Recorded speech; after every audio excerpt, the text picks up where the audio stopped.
টানা 2 দিন কমপ্লিট শাটডাউনের পর আজ থেকে কর্মস্থলে যোগ দিয়েছেন এনবিআর সংস্কার ঐক্য পরিষদের ব্যানারে আন্দোলনরত কর্মকর্তা কর্মচারীরা। বন্দরগুলোতেও স্বাভাবিক কার্যক্রম শুরু হওয়ায় আমদানি রপ্তানিতে গতি ফিরেছে।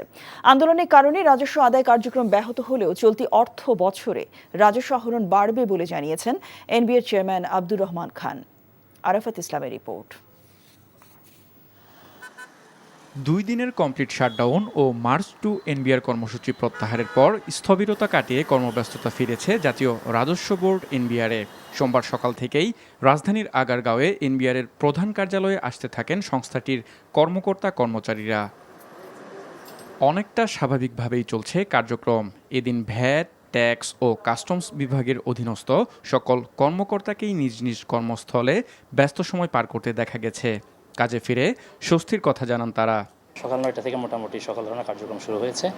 আর যে 2 দিন ধরে যে কর্মবিরতিগুলো ছিল সেগুলো আজকে থেকে একদম যথারীতি চলে থাকবে। আবার আমাদের মেইন যে দায়িত্ব উদ্দেশ্য যেটা সরকারের রাজস্ব আদায় করা, সেই রাজস্ব আদায় করার জন্য আমরা যথারীতি পুরোদমে আমরা কার্যক্রম শুরু করছি। অনেক ভালো লাগছে, আমরা কাজ করছি, আমরা কাজ করতে চাই, আমরা আসলে আন্দোলনের দিকে আমরা যেতে চাই না।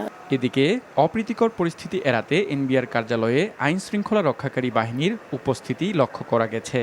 2 দিনের অচলাবস্থা শেষে বন্দরগুলোতেও স্বাভাবিক কার্যক্রম শুরু হওয়ায় আমদানি রপ্তানি সহ শুল্কায়নে গতি ফিরেছে। সবাই কাজে যোগ দিয়েছে জানিয়ে এনবিআর চেয়ারম্যান বলেন, রাজস্ব আহরণের গতি বাড়ানোর কাজ চলছে। সবার মধ্যে একটা স্বস্তি বিরাজ করছে, বিশেষ করে আমাদের ব্যবসায়ীদের মধ্যে এবং নীতি নির্ধারকদের মধ্যে। সব দিক থেকেই এটা একটা স্বস্তির খবর। আজকে আমাদের সারা দেশের সবগুলো দপ্তর সংস্থাই সকাল থেকেই কাজ করছে, সম্পূর্ণ উপস্থিতি আছে।